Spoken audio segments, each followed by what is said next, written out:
नमस्कार दोस्तों जैसा कि हमने पिछले क्लास में बता रखा है कि प्रस्तावना को हमने वाइंड अप कर दिया है। ठीक है, प्रस्तावना ख़त्म हो गया था हम पिछले क्लास में। आज के क्लास में दोस्तों इससे संबंधित हम जो क्वेश्चंस बनते हैं यूपीएससी आईएएस में जो पूछा हुआ क्वेश्चन है उसको देखेंगे।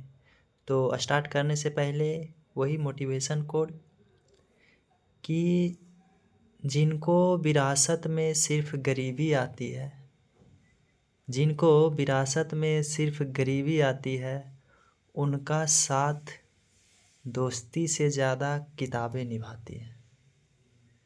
तो गरीबों, किताबों पे ध्यान दिया करो। ठीक है, तो आइए दोस्तों, वेलकम दोस्तों, आइए आपका इस चैनल पे स्वागत है और देखते हैं कि आप कितना बेहतर कर पाते हो। अगर 30 क्वेश्चन हम बनवाएंगे दोस्तों, 30 में से अगर आपका 20 भी सही हो रहा है तो आप बहुत अच्छा हो। 20 प्लस हो रहा है तो फिर तो आपका जवाब ही नहीं है। 25 जा रहे हो फिर तो कुछ कहना ही नहीं, क्योंकि दोस्तों इसमें अधिकांश क्वेश्चन जो है यूपीएससी आईएएस में पूछा हुआ क्वेश्चन है। ठीक है, उसी से संबंधित और भी क्वेश्चन है। तो आइए देखते हैं पहला क्वेश्चन।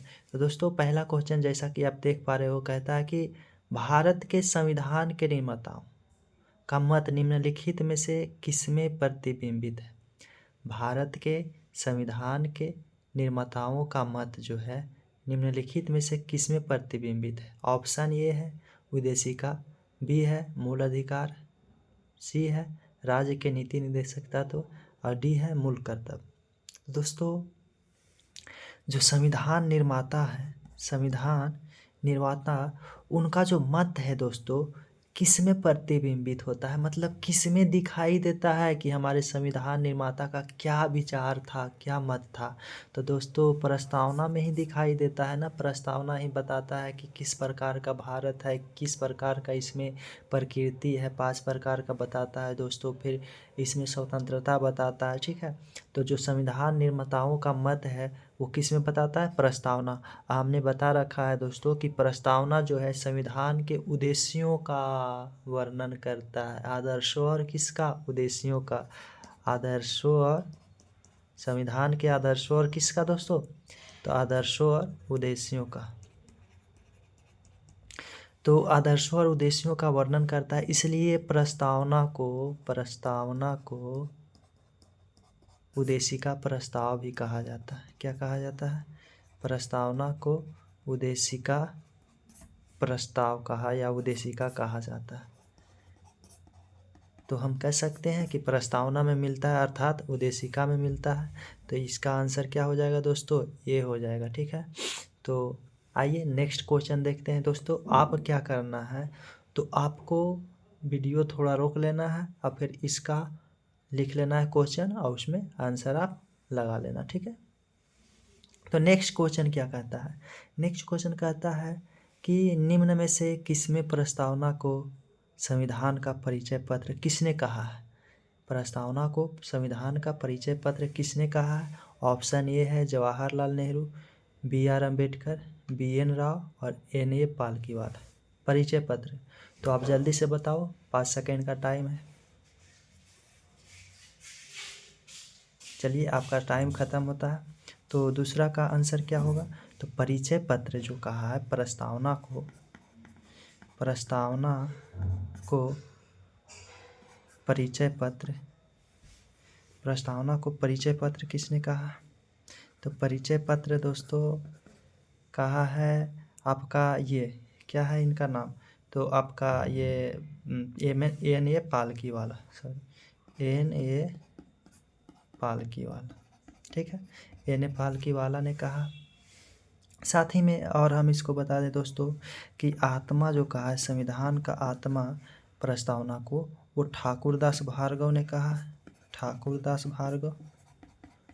और आप देखो तो और इसको संविधान को का जो कहा है वो जन्म कुंडली, क्या जन्म कुंडली, तो जन्म कुंडली जो कहा है वो के एन मुंशी कहा, के एन मुंशी। और बता दें तो अमेरिकी स्वतंत्रता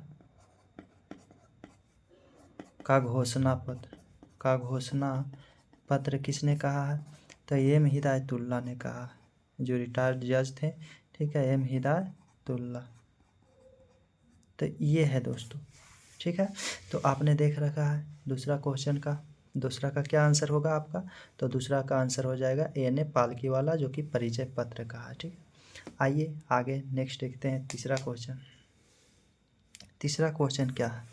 तो दोस्तों तीसरा क्वेश्चन आपका है कि 42वें संविधान संशोधन द्वारा प्रस्तावना में 42वें संविधान संशोधन द्वारा प्रस्तावना में निम्नलिखित में से किस शब्दों को जोड़ा गया है? दोस्तों आप बनाओ, ठीक है। ए भी है समाजवादी गणतंत्रात्मक धर्मनिरपेक्ष, बी है समाजवादी पंथ निरपेक्ष अखंडता, सी है समाजवादी संप्रभुता संपन्न गणराज, डी है समाजवादी गणराज और अखंडता। तो आपको 5 सेकेंड का टाइम दिया जाता है। चलिए आपका समय खत्म होता है दोस्तों। तीसरा क्वेश्चन का मैं बताता हूँ कि 42वें संविधान संशोधन ये जो होता है कब होता है? 1976 में इंदिरा गांधी के सरकार में होता है। इंदिरा गांधी का क्या होता है? सरकार उस समय रहता है। इसमें क्या जोड़ा जाता है? इसमें 3 शब्द जोड़ा जाता है। प्रस्तावना में क्या जोड़ा जाता है? कितना शब्द? 3 शब्द। पहला है तो पंथ निरपेक्ष, यही किसी कहीं जगह लिखा मिल जाएगा आपको धर्म निरपेक्ष, ठीक है। पंथ निरपेक्ष मिल जाएगा, अखंडता और समाजवादी, ठीक है। तो 42वें संविधान संशोधन जो कि 1976 में इंदिरा गांधी के सरकार रहता है, ठीक है, उसमें 3 शब्द जोड़ा गया है। पहला बार, एक आखिरी बार दोस्तों, इसी एक ही बार जो है प्रस्तावना में संशोधन हुआ है। 42वां संविधान संशोधन 1976 में 3 शब्द जोड़ा गया है, पंथ निरपेक्ष, अखंडता और समाजवादी। जिसमें से पंथ निरपेक्ष क्या होता है दोस्तों? तो राज्य का कोई धर्म नहीं होगा, अर्थात राज्य जो है धर्म से तटस्थ बनाएगा, दूरी बना के रखेगा, ठीक है। राज्य किसी एक धर्म को बढ़ाने का काम नहीं करेगा, सभी धर्मों को समान रूप से देखेगा, ठीक है। तो आप पंथ निरपेक्ष समझ पा रहे हो। अखंडता हमने बता रखा है कि अखंडता जो है भौगोलिक लगाव है, ठीक है। क्या है? भौगोलिक लगाव, कि हमें किसी भी क्षेत्र के साथ अगर कोई विदेशी क्षेत्र यहाँ के क्षेत्र को हड़पे तो हम क्या करेंगे? बलपूर्वक इसको रोकने का प्रयास करेंगे, ठीक है। ये है अखंडता। समाजवादी भी हमने बता रखा है कि सरकार कल्याणकारी होगा, ये समाजवादी है। तो तीसरा का आंसर आपका क्या हो जाएगा? तो तीसरा का आंसर होगा पंथ निरपेक्ष, अखंडता, समाजवादी। दोस्तों ए में है समाजवादी गणतंत्रात्मक, तो ये तो नहीं होगा। बी में है समाजवादी पंथ निरपेक्ष और अखंडता, तो बी आंसर हो जाएगा, ठीक है। तो आइए चौथा क्वेश्चन का आंसर देखते हैं दोस्तों, क्वेश्चन नंबर 4 का। ये क्या कहता है? कहता है प्रस्तावना से संबंधित निम्नलिखित कथनों पर विचार कीजिए। कहता है प्रस्तावना की उत्पत्ति जवाहरलाल नेहरू द्वारा 13 दिसंबर 1946 को प्रस्तुत उद्देशिका प्रस्ताव से हुई। प्रस्तावना की उत्पत्ति जवाहरलाल नेहरू द्वारा 13 दिसंबर 1946 को प्रस्तुत उद्देशिका प्रस्ताव से हुआ, या दो में प्रस्तावना को उद्देशिका नहीं कहा जाता है। तो आंसर क्या होगा? कहता है कि उपयुक्त में से कौन सा कथन सत्य है? ए में है केवल एक, केवल दो, एक और दो दोनों, न तो एक और न ही दो। तो 5 सेकेंड का टाइम है आपके पास।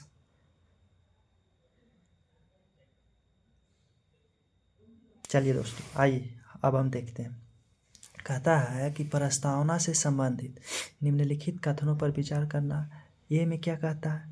कहता है पहला कि प्रस्तावना का उत्पत्ति जवाहरलाल नेहरू द्वारा 13 दिसंबर 1946 को प्रस्तुत उद्देशिका प्रस्ताव से हुई। जी हाँ दोस्तों सबसे पहले आप देखो, संविधान सभा का पहला बैठक जो हुआ है, संविधान सभा का पहला बैठक कब हुआ? तो कैबिनेट मिशन के द्वारा, कौन सा मिशन? कैबिनेट मिशन के द्वारा 9 दिसंबर 1946 को, 9 दिसंबर 1946 को ये संविधान सभा का पहला बैठक है दोस्तों। इसी में 9 दिसंबर 1946 के बाद 13 दिसंबर, कहने का मतलब क्या हुआ, 4 दिन के बाद 13 दिसंबर 1946 को पंडित जवाहरलाल नेहरू ने, किसने, पंडित जवाहरलाल नेहरू, ये क्या करते हैं, पंडित नेहरू ने ये क्या करते हैं कि उद्देशिका प्रस्ताव को क्या करते हैं, प्रस्तावित करते हैं, उद्देशिका प्रस्ताव रखते हैं कहाँ पे, तो संविधान सभा में 13 दिसंबर को। तो इसी उद्देशिका को क्या कहा गया, प्रस्तावना कहा। तो ठीक ही तो बोल रहा है कि प्रस्तावना की उत्पत्ति जवाहरलाल नेहरू द्वारा 13 दिसंबर 1946 के प्रस्तुत उद्देशिका प्रस्ताव से हुआ, तो सही है। बी में कहता है प्रस्तावना को उद्देशिका नहीं कहा जाता, ये तो गलत है दोस्तों। तो कौन कह रहा है, कौन सा कथन सही है, तो केवल एक सही है, तो केवल एक हो जाएगा आंसर ये, ठीक है। आइए नेक्स्ट क्वेश्चन देखते हैं दोस्तों, 5 नंबर क्वेश्चन। तो 5 नंबर क्या है, कहता है संपूर्ण प्रभुत्व संपन्न शब्द का सही अर्थ निम्न में से क्या है। संपूर्ण, आप निकालो दोस्तों क्या आंसर होगा इसका। संपूर्ण प्रभुत्व संपन्न, कहने का मतलब क्या हुआ दोस्तों, संपूर्ण प्रभुत्व संपन्न मतलब क्या होता है, संप्रभुता इसी को कहा जाता है, संप्रभुता या संप्रभु। तो इसका क्या हो जाएगा अर्थ, केवल आंतरिक मामला में स्वतंत्र निर्णय की शक्ति, केवल बाह्य मामला में स्वतंत्र निर्णय की शक्ति, या आंतरिक व बाह्य मामलों में सर्वोच्च व स्वतंत्र निर्णय लेने की शक्ति, या इनमें से कोई नहीं, क्या होगा दोस्तों। तो दोस्तों संप्रभुता का होता है स्वयं का प्रभु, स्वयं का प्रभु, ठीक है। स्वयं का प्रभु मतलब क्या होता है, कोई भी देश संप्रभु देश तब कहलाएगा जब आंतरिक भाग में और बाहरी भाग में किसी भी प्रकार का निर्णय हो, उसे लेने के लिए स्वतंत्र हो, सर्वोच्च हो, सर्वशक्तिशाली हो आंतरिक मामला में, इधर भी क्या हो, स्वतंत्र हो बाहरी मामला में, तो इसी को संप्रभु देश कहा जाता है, या संप्रभुता या संपन्न प्रभु तो संपन्न कहा जाता है, ठीक है। तो इसका क्या आंसर हो जाएगा, तो आंतरिक और बाह्य दोनों, तो आंतरिक व बाह्य मामलों में सर्वोच्च व स्वतंत्र निर्णय लेने की शक्ति, तो इसका सी आंसर हो जाएगा, ठीक है। नेक्स्ट क्वेश्चन है दोस्तों छठा में, छठा क्या कहता है दोस्तों, तो 6 नंबर कहता है, 6 नंबर क्या कहता है, प्रस्तावना में स्वतंत्रता, समानता और बंधुत्व शब्द किस देश के संविधान से लिया गया। कहता है स्वतंत्रता, समानता और बंधुत्व दोस्तों, और क्या, बंधुत्व, ये जो 3 शब्द प्रस्तावना में लिया गया है, जिसमें से स्वतंत्रता कितना है, 5 है, विचार, अभिव्यक्ति, विश्वास, आस्था या धर्म और उपासना, ठीक है। समानता 2 है, अवसर और प्रतिष्ठा, और बंधुत्व क्या होता है, तो जो किसी भी देश के अंदर, अब भारत के हम देख रहे हैं, तो इसके अंदर जो लोग रहता है, इसके आपसी सहयोग करने की भावना को क्या कहा जाता है, बंधुत्व या भाईचारा कहा जाता है। तो ये तीनों जो लिया गया है दोस्तों, तीनों शब्द ये लिया गया है फ्रांस से। कहाँ से लिया गया है, तो फ्रांस की क्रांति दोस्तों, ये तीनों फ्रांस के संविधान से, और ये तीनों फ्रांस की क्रांति 1789 में दिया गया था। फ्रांस में कब लिया गया था, तो फ्रांस की क्रांति जब हुआ था 1789 में, कब, 1789 में। तो इस समय स्वतंत्रता, समानता और बंधुत्व को दिया गया था, और उसी संविधान से, फ्रांस के संविधान से भारत में इसको लिया गया, ठीक है, भारत के प्रस्तावना में। आगे देखते हैं 7 नंबर क्वेश्चन क्या कहता है। तो 7 नंबर क्वेश्चन कहता है कि निम्नलिखित कथनों पर विचार कीजिए। केशवानंद भारती बनाम, मतलब वर्सेस, ठीक है, केशवानंद भारती बनाम केरल राज्य क्या 1973 मामले, राज्य जो है 1973 मामले प्रस्तावना को संशोधित माना। बेरूबारी संघ 1960 के मामले जो है प्रस्तावना को संशोधनीय माना गया। यही 2 है, ठीक है, इसी 2 में से आंसर देना है। कि कौन सा आंसर होगा दोस्तों, उपयुक्त में से कौन सा कथन सत्य है। तो आप बताना, केशवानंद भारती है ना, क्या है, केशवानंद भारती, ये जो है बनाम मतलब वर्सेस केरल राज्य, तो केरल की कोर्ट में गया था, ठीक, केरल राज्य के खिलाफ ये इन्होंने अपना याचिका दर्ज किया था। तो केरल राज्य क्या किया था, तो केशवानंद भारती का जो जमीन था, मठ था, उसको हड़प लिया था। इसके खिलाफ न्यायालय में गया कौन, केशवानंद भारती, ये मठाधीश थे। तो इन्होंने जब गया दोस्तों, तो उसी समय प्रस्तावना को, किसको, प्रस्तावना को संविधान का भाग माना। प्रस्तावना को क्या माना, संविधान का भाग माना, ठीक है, संविधान का भाग माना। इसके पहले एक और वाद हुआ था, बेरुबारी, कौन सा, बेरुबारी, जो कि 1960 में, बेरुबारी मामला कब हुआ था दोस्तों, तो 1960 में हुआ था। ये बेरुबारी मामला हमने बता रखा है पूरे डिटेल में कि ये जो है पश्चिम बंगाल, जो कि भारत में ही है, तो उसका एक क्षेत्र था। इस क्षेत्र को भारत सरकार ने निर्णय लिया था कि किसको सौंप देना है, पूर्वी पाकिस्तान, जो कि वर्तमान में बांग्लादेश है, यानी पाकिस्तान को सौंपना है। तो इस निर्णय लेने के बाद जनता ने ये कहकर विरोध किया था कि ये जनमत संग्रह पहले करवाना होगा, ठीक है, मतलब जनता से सहमति लेना होगा, विचार लेना होगा, नहीं तो ऐसे नहीं होगा। लेकिन फिर प्रस्तावना को बेरुबारी में संविधान का भाग ही नहीं माना था, कि संविधान का भाग प्रस्तावना नहीं है, ठीक है। तो प्रस्तावना जब भाग ही नहीं है, तो प्रस्तावना का उल्लंघन हो ना हो, इससे क्या फ़र्क पड़ता है। लेकिन 1973 में जो केशवानंद भारती वाद बनाम केरल राज्य हुआ था, उसमें प्रस्तावना को संविधान का क्या माना था, भाग माना था। और संविधान का जो भाग है उसमें संशोधन होगा, तो संशोधन योग्य किस में माना गया था, केशवानंद भारती में। तो आप देख सकते हो क्या है ऑप्शन में, केशवानंद भारती बनाम केरल राज्य 1973 मामले में प्रस्तावना को संशोधनीय माना गया। तो आंसर ये क्या हो जाएगा, सही हो जाएगा। बेरुबारी में प्रस्तावना को संशोधनीय माना गया नहीं, क्यों नहीं माना गया, क्योंकि इसमें तो भाग ही नहीं माना गया प्रस्तावना को संविधान का, तो फिर संशोधन कैसे इसमें होगा, ठीक है।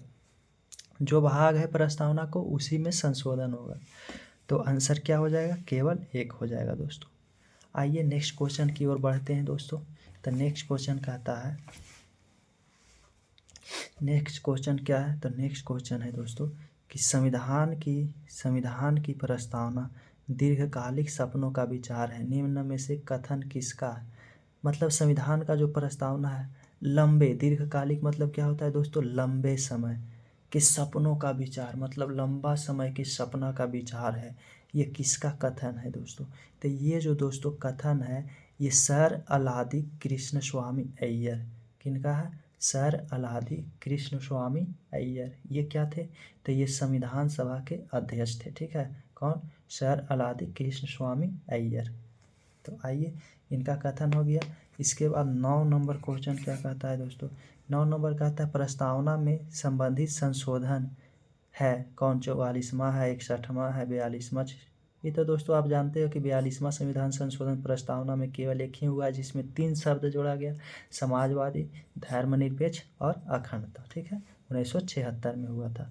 10वां है कि न्याय में सम्मिलित सभी पक्ष सामाजिक, आर्थिक, राजनैतिक भारतीय संविधान के किस देश से ग्रहण, दोस्तों सामाजिक, क्या है, जो प्रस्तावना में सामाजिक है, प्रस्तावना के न्याय में 3 प्रकार का न्याय है, ठीक है, 3 प्रकार के न्याय, एक क्या है, सामाजिक है, एक आर्थिक है, और क्या है, तो एक राजनैतिक है। ये तीनों कहाँ से लिया गया है, जैसा कि हमने पीछे देख रखा कि प्रस्तावना में जो 3 शब्द है, जिसमें से एक स्वतंत्रता है और भाईचारा है, जिसको बंधुत्व कहा, बंधुत्व, स्वतंत्रता, बंधुत्व और समानता, ठीक है, समानता, स्वतंत्रता, बंधुत्व और समानता, ये तीनों कहाँ से लिया गया है दोस्तों, तो ये तीनों फ्रांस की क्रांति से हमने बता रखा है, 1789 में जो हुआ था उससे हुआ था, लिया गया है। लेकिन ये जो है सामाजिक, आर्थिक और राजनैतिक, सामाजिक, आर्थिक और राजनीतिक 3 प्रकार का जो न्याय है ये कहाँ से लिया गया है? तो ये दोस्तों रूस से लिया गया। कहाँ से लिया गया है? तो रूस से लिया गया। ऐसे भी सामाजिक दोस्तों, तो आप जानते हो कि रूस में ही समाजवादी व्यवस्था है, तो रूस से लिया गया सामाजिक, आर्थिक और राजनीतिक न्याय का। तो ये आप लिख सकते हो और इसको याद कर सकते हो, कोई दिक्कत नहीं। 10 नंबर क्वेश्चन क्या कहता है? 10 नंबर क्वेश्चन कहता है कि न्याय में सम्मिलित सभी पक्ष, न्याय में जो सम्मिलित सभी पक्ष है, ये तो हो गया दोस्तों 10 नंबर। 11 नंबर कहता है राजनीतिक लोकतंत्र, राजनीतिक जो लोकतंत्र है तब तक स्थायी नहीं बन सकता जब तक कि उसके मूल्यों में सामाजिक लोकतंत्र नहीं। अर्थात राजनीतिक जो लोकतंत्र है दोस्तों, वो अस्थाई उसको बनाने के लिए, स्टेबल होने के लिए उसके जो सामाजिक लोकतंत्र का मूल्य है वो अस्थाई होना चाहिए। मतलब उसमें सामाजिक लोकतंत्र का मूल्य सम्मिलित होनी चाहिए, ठीक है। मतलब समाज के लोकतंत्र होना चाहिए, उसके समाज में लोगों में क्या होना चाहिए? लोकतांत्रिक की भावना होनी चाहिए। ये B.R. अम्बेडकर का कथन है दोस्तों। किनका कथन है? B.R. अम्बेडकर का। तो ये एक कथन है, ये आप चाहो तो रख सकते हो या ना भी याद रख सकते हो, कोई दिक्कत नहीं। कोई वैसा ही क्वेश्चन फिर भी याद रख सकते हो कि राजनीतिक लोकतंत्र तब तक अस्थायी नहीं बन सकता जब तक कि उनके मूल्यों में सामाजिक लोकतंत्र नहीं हो। ये B.R. अम्बेडकर का है दोस्तों। आगे है कि विधि और स्वाधीनता के बीच, विधि और स्वाधीनता के बीच क्वेश्चन नंबर 12। क्वेश्चन नंबर 12 कहता है कि विधि और स्वाधीनता के बीच सबसे उपयुक्त संबंध को निम्नलिखित में से कौन प्रतिबिंबित करती है? प्रतिबिंबित मतलब कौन जो है दिखाता है, कौन दर्शाता है, आप ये भी कह सकते हो। तो विधि है, विधि मतलब नियम, और स्वाधीनता मतलब क्या होता है? विधि का नियम हो गया ये विधि, और स्वाधीनता, तो स्वाधीनता दोस्तों, स्वाधीनता लिबर्टी इसका होता है इंग्लिश, मतलब स्वतंत्रता होता है, ठीक है। तो स्वतंत्रता दोस्तों, बिना विधि के क्या स्वतंत्रता है निश्चित? तो नहीं। तो विधि बिना स्वतंत्रता जो है बिना विधि के पॉसिबल नहीं है। तो ये ऐसा है, कोई ऐसा है कि यदि विधि नहीं तो स्वाधीनता भी नहीं, तो ये सही होगा। स्वाधीनता मतलब स्वतंत्रता, तो स्वतंत्रता के लिए दोस्तों विधि बनाना बहुत ही क्या है, ज़रूरी है। नहीं तो लोग एक दूसरे को क्या करेगा, मार डालेगा, एक दूसरे के प्रति खूंखार क्या करेगा, हो जाएगा लोग, ठीक है। तो ये विधि फिर तो राजतंत्र हो जाएगा दोस्तों। तो फिर स्वाधीनता या स्वतंत्रता कहाँ से रह पाएगा? फिर तो वो व्यक्ति अधिकार कर लेगा समाज पर जो कि ज़्यादा शक्तिशाली हो। तो विधि के अंतर्गत कितना भी शक्तिशाली कोई क्यों ना हो, वो राज नहीं कर सकता है, ठीक है। तो अगर करेगा भी तो विधि के अंदर ही रह के। तो विधि नहीं तो स्वाधीनता भी नहीं, तो ये हो जाएगा इसका आंसर दोस्तों। फिर आगे नेक्स्ट क्वेश्चन क्या कहता है, आप काउंटिंग करते जाना दोस्तों। ऐसा नहीं कि 1-2 क्वेश्चन नहीं बन रहा है, नहीं समझ में आ रहा है, तो ऐसा नहीं है, आपको अधिकांश क्वेश्चन बनेगा, ठीक है। आप आगे देखो कि भारत में निम्नलिखित में से समाजवाद किस स्वरूप को अपनाता है? भारत में निम्नलिखित में से समाजवाद दोस्तों, समाजवादी व्यवस्था आपको पता है कहाँ है? रूस में है, ठीक है। तो भारत में निम्नलिखित में से समाजवाद किस स्वरूप को अपनाया है? तो कहता है फेबियन समाजवाद, साम्यवाद या लोकतांत्रिक दोस्तों। तो आप जानते हो कि भारत में कैसा है? तो लोकतांत्रिक समाजवाद है, ठीक है। कैसा है? लोकतांत्रिक समाजवाद। लोकतांत्रिक जहाँ की क्या हो? तो लोकतांत्रिक मतलब जहाँ विकल्प ही विकल्प हो, जहाँ शासन के प्रमुख कैसा हो? निर्वाचित हो। और समाजवाद मतलब आप जानते हो दोस्तों कि सरकार का काम होगा क्या करना? समानता बनाना। सरकार का काम होगा कि कल्याण करना, तो ये होगा दोस्तों। आइए आगे देखते हैं 14 नंबर क्वेश्चन। 14 नंबर क्वेश्चन क्या कहता है कि भारत में जो लोकतंत्र है वो कौन सा स्वरूप प्रचलित है? भारत में लोकतंत्र का कौन सा स्वरूप प्रचलित है? प्रत्यक्ष लोकतंत्र, अप्रत्यक्ष लोकतंत्र, दोनों का मिश्रण, या दोनों में से कोई नहीं? दोस्तों आप ये बात को गांठ में बांध लेना कि जब तक क्वेश्चन आंसर नहीं करेंगे तब तक 100% सिलेबस कवर ही नहीं होगा, ठीक है। बहुत कुछ ऐसा बात रहता है जो कि क्वेश्चन आंसर जब कराते हैं तब ध्यान में आता है, ठीक है। तो वो बात को बताया जाता है क्वेश्चन वक्त कराने वक्त, क्वेश्चन आंसर। और जो बात आपको पहले से नहीं पता है, थ्योरी में नहीं आपने पढ़ा है, उस बात को नोट कर लेना है क्वेश्चन आंसर कराने वक्त, ठीक है। तो क्या कहता है 14 नंबर, कहता है कि भारत में लोकतंत्र का कौन सा स्वरूप प्रचलित है, प्रत्यक्ष है या अप्रत्यक्ष है या मिश्रित। दोस्तों प्रत्यक्ष लोकतंत्र मतलब क्या होता है, प्रत्यक्ष लोकतंत्र तो ये क्या है, और अप्रत्यक्ष लोकतंत्र क्या है। अगर हम ये जान लें तो भारत में क्या है ये पता चल जाएगा, ठीक है। अप्रत्यक्ष लोकतंत्र, तो आइए देखते हैं प्रत्यक्ष लोकतंत्र। लोकतंत्र मतलब क्या होता है, तो लोकतंत्र मतलब लोक मतलब जनता, और तंत्र मतलब सिस्टम, मतलब जनता का नियम, ठीक है। जनता का क्या नियम या जनता का सिस्टम। तो आप समझो प्रत्यक्ष मतलब डायरेक्ट, मतलब डायरेक्ट जो है जनता अपने द्वारा अपने लिए नियम बनाएगा, ये है प्रत्यक्ष लोकतंत्र। और अप्रत्यक्ष लोकतंत्र, जनता नियम तो बनाएगा लेकिन अप्रत्यक्ष, अप्रत्यक्ष मतलब क्या हुआ कि जनता अपने लिए प्रतिनिधि का चयन करेगा। किसका चयन करेगा दोस्तों, तो प्रतिनिधि का चयन करेगा, चुनाव करेगा। और ये प्रतिनिधि इस लोकतंत्र, इस लोक के लिए, जनता के लिए क्या बनाएगा, तो नियम बनाएगा। इसको अप्रत्यक्ष लोकतंत्र कहा जाता है। तो आप समझ पा रहे हो कि भारत में कैसा है। तो भारत में हम क्या करते हैं, अपने प्रतिनिधि को चुनते हैं, समझो ना आप नेता को चुनते हैं, तो आप क्या करते हैं, विधायक चुनते हो, आप जो है सांसद को चुनते हो, तो प्रधानमंत्री बनता है। वो प्रधानमंत्री जो है क्या बनाता है, हमारे लिए नियम बनाता है। तो प्रतिनिधि का चयन करते हैं तो अप्रत्यक्ष होगा।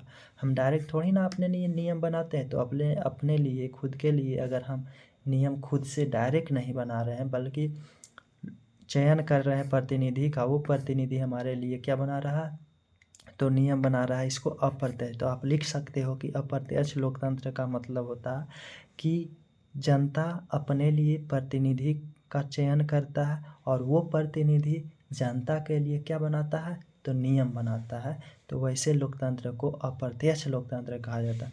अप्रत्यक्ष लोकतंत्र क्या हो जाएगा, तो जनता खुद का नियम जो है खुद से बनाता है, डायरेक्ट, प्रतिनिधि के द्वारा नहीं, ठीक है। तो इस प्रकार का भारत में अप्रत्यक्ष लोकतंत्र हो जाएगा। 15 नंबर क्वेश्चन देखते हैं दोस्तों। 15 नंबर क्वेश्चन है कि उद्देशिका प्रस्ताव संविधान सभा में कब प्रस्तुत किया गया। तो हमने बताया कि 13 दिसंबर 1946 को प्रस्तुत किया गया था, और 22 जनवरी 1947 को ये स्वीकार किया गया, उद्देशिका या प्रस्तावना को, ठीक है, स्वीकार कर लिया गया।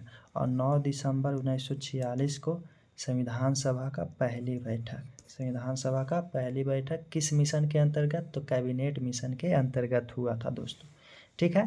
तो हम उम्मीद करते हैं कि आप समझ पा रहे होगे दोस्तों, ठीक है। 16 नंबर क्वेश्चन क्या कहता है, कहता है कि आप समझो, कहता है कि भारतीय गणतंत्र की 26 जनवरी 1950 को ही संवैधानिक वस्तु स्थिति क्या थी जब संविधान लागू किया गया था।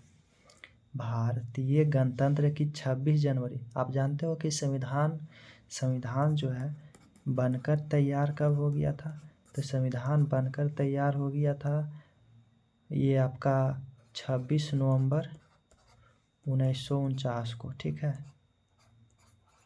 और ये जो है ये आपका लागू हुआ था 26 जनवरी 1950 को, ठीक है, इस दिन लागू हुआ था। अब कहता है कि 26 जनवरी 1950 को, भारतीय गणतंत्र की 26 जनवरी 1950 को सही संवैधानिक वस्तु स्थिति क्या थी जब संविधान लागू किया गया था। तो आप देखो, लोकतंत्रात्मक गणराज्य, ठीक है, ये तो था ही। बी में है संपूर्ण प्रभुत्व, धर्मनिरपेक्ष, लोकतांत्रिक गणराज्य। संपूर्ण प्रभुत्व, संपन्न, इसका मतलब तो आप समझते हो कि संप्रभु, ठीक है, संप्रभु, धर्मनिरपेक्ष, लोकतांत्रिक, संप्रभु, लोकतांत्रिक, संप्रभु, संपूर्ण प्रभुत्व। संपन्न मतलब क्या होता है, संप्रभु, समाजवादी, धर्मनिरपेक्ष। दोस्तों आपने समझा है कि जो प्रस्तावना है, ठीक है, क्या, तो प्रस्तावना लागू कब हुआ? 26 जनवरी 1950 को, ठीक है। इस प्रस्तावना में दोस्तों 42वां संशोधन हुआ, 42वें संशोधन। इस संशोधन 1976 में होता है। कब होता है? 1976। इसके द्वारा 3 शब्द जोड़ा है, तो कौन कौन? एक धर्मनिरपेक्ष या क्या पंथ निरपेक्ष आप कह सकते हो, पंथ निरपेक्ष, और समाजवादी, और साथ साथ में क्या, तो और एक है अखंडता। अब दोस्तों ये तीनों शब्द तो 1976 में आया, तो 1950 में कहाँ से रहेगा? नहीं ना रहेगा, तो ये तीनों में से जो आएगा वो नहीं रहेगा। अब कह रहा है इन तीनों को हटा करके रहेगा, तो कब 1950 को संवैधानिक वस्तु स्थिति क्या थी, मतलब ये तीनों के छोड़ के थी। तो ये तीनों में से देखते हैं दोस्तों क्या है इसमें। कहता है कि क्या स्थिति थी, तो लोकतांत्रिक गणराज्य थी, ठीक है। संपूर्ण प्रभुत्व तो थी, लेकिन धर्मनिरपेक्ष या पंथ निरपेक्ष नहीं थी दोस्तों। लोकतांत्रिक गणराज्य ये तो थी, लेकिन धर्मनिरपेक्ष यहाँ पे गलत हो जाए। ये तो 1976 में जुटा, 50 में कहाँ से है? फिर है संपूर्ण प्रभुत्व संपन्न समाजवादी, ये भी कब जुटा? 1976 में, और ये भी 1976। ये और ये गलत हो जाएगा। फिर कौन सा? ये भी गलत हो जाएगा आपका, ठीक है। ये रहेगा संपूर्ण प्रभुत्व संपन्न और लोकतांत्रिक गणराज्य, तो सी आंसर हो जाएगा दोस्तों। क्या हो जाएगा? सी आंसर हो जाएगा। ये भी सही है, ठीक है, ये भी सही है और सी भी सही है। तो लेकिन ये भी देखो, आप देख सकते हो दोस्तों कि कैसा था। तो नेचर जो था तो पूरे न बताओगे आप, जैसा भी था, केवल एक थोड़ी था। तो संपूर्ण प्रभुत्व संपन्न और लोकतांत्रिक गणराज्य था, ठीक है। और इसमें पंथ निरपेक्ष और समाजवादी अखंडता कब जुटा? 1976 में। तो ये वाला हो जाएगा कि 1950 में ऐसा भारत था, केवल 3 ही शब्द था, ठीक है। अब 2 बाद में, 3 बाद में जुटा। तो आप आगे बढ़ो, ठीक है। तो आइए नेक्स्ट क्वेश्चन, ये यूपीएससी मेंस 2009 में पूछा गया है दोस्तों, ठीक है। क्वेश्चन कब कब पूछा गया है देखिए दोस्तों, ये जो है आईएएस 2008 में पूछा गया है, आप देख सकते हो। जैसा कि ये क्वेश्चन भी आईएएस 2016 में पूछा गया दोस्तों, पहला क्वेश्चन, ठीक है। तो ये सब क्वेश्चन को पूछने का ट्रेंड है दोस्तों, ऐसा ऐसा क्वेश्चन पूछा जाता है। आगे आप देख सकते हो कि थोड़ा सा आप दिमाग लगाओगे दोस्तों तो हार्ड नहीं है कुछ, ठीक है, बहुत आसान है। 17 नंबर क्वेश्चन क्या कहता है? निम्नलिखित शब्दों में से कौन सा शब्द सन 1975 में भारतीय संविधान की प्रस्तावना में सम्मिलित नहीं था? 1975 में कौन सा नहीं था दोस्तों? मतलब जो 1976 में आया 1975 में नहीं। तो अभी हमने बताया कि जो 1950 में नहीं था 1975 में भी नहीं था, क्योंकि 1976 में आया। कौन कौन? तो समाजवादी दोस्तों, कितना बार ये शब्द हमने बता रखा। पंथ निरपेक्ष या धर्मनिरपेक्ष भी बुक में लिखता है इसको, धर्मनिरपेक्ष या पंथ निरपेक्ष। साथ साथ में इसको क्या कहा जाता है? तो अखंडता, एक क्या है? अखंडता। ये तीनों शब्द नहीं थी। तो आप देख सकते हो यहाँ पे कहता है, क्या कह रहा है कि निम्नलिखित शब्दों में से कौन सा सन 1975 में भारतीय संविधान में बंधुत्व था, संप्रभु था, क्या समानता था? तो था अखंडता। तो अखंडता तो 76 में आया, तो डी हो जाएगा इसका आंसर। ये भी यूपीएससी 2006 में पूछा गया, ठीक है। नेक्स्ट क्वेश्चन 18 नंबर, आप देख सकते हो कि निम्नलिखित में से कौन भारत को धर्मनिरपेक्ष राज्य का वर्णित करता है? धर्मनिरपेक्ष मतलब क्या होता है दोस्तों? तो धर्मनिरपेक्ष या पंथ निरपेक्ष, ठीक है। धर्मनिरपेक्ष या इसी को क्या कहा जाता है? धर्मनिरपेक्ष या पंथ निरपेक्ष।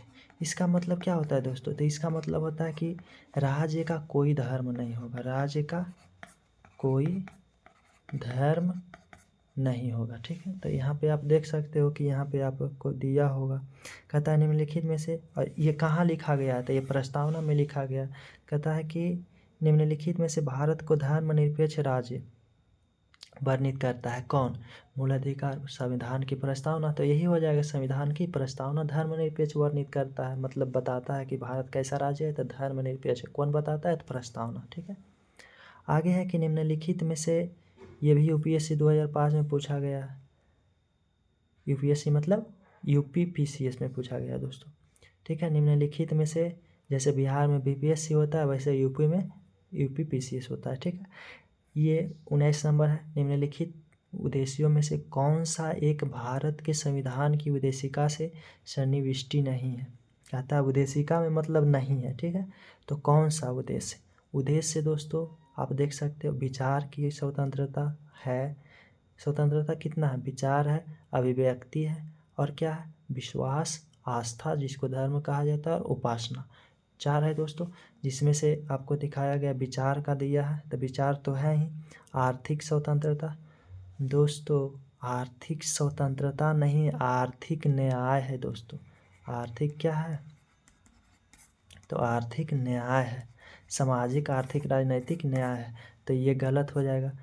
विचार का स्वतंत्रता है, अभिव्यक्ति का है, विश्वास का है, लेकिन आर्थिक नहीं है दोस्तों। आर्थिक क्या है? न्याय है, तो यहाँ पे कौन सा नहीं है? तो आर्थिक नहीं है। ठीक है, आईएएस 2017 में पूछा गया क्वेश्चन है, तो थोड़ा सा आप दिमाग लगाओगे तो बन जाएगा। ठीक है, तो आप जितना बार रिवीजन करोगे उतना बेहतर आपके लिए होगा। कुछ अलग पढ़ना नहीं है, चाहे कोई भी आप तैयारी कर रहे हो। ठीक है, इसीलिए हमने आईएएस का ही क्वेश्चन लाया है आप लोगों के अंदर क्लैरिटी लाने के लिए। अब आप देख सकते हो, सभी व्यक्ति पूर्णतः और समान रूप से मानव है। यह सिद्धांत, ये एक सिद्धांत रखना है कि दोस्तों सभी व्यक्ति पूर्णतः और समान रूप से मानव, ये सार्वभौमिकता का सिद्धांत है जो कि सभी को समान समझता है, कि सभी मानव है, सभी के साथ समान भेदभाव करना चाहिए। ठीक है, समान इज्जत देना चाहिए, गरिमामय जीवन होना चाहिए। सार्वभौमिकता का सिद्धांत है कि सभी व्यक्ति समान रूप से मानव है। 21 नंबर है कि निम्नलिखित में से, ये भी दोस्तों पीसीएस में पूछा गया क्वेश्चन है। ठीक है, 2011 में, निम्नलिखित में से कौन सा भारतीय संविधान की प्रस्तावना में उल्लेखित नहीं है। तो प्रस्तावना में कौन सा नहीं है? तो जो हमने नहीं पढ़ा वो नहीं है। सामाजिक न्याय है ही,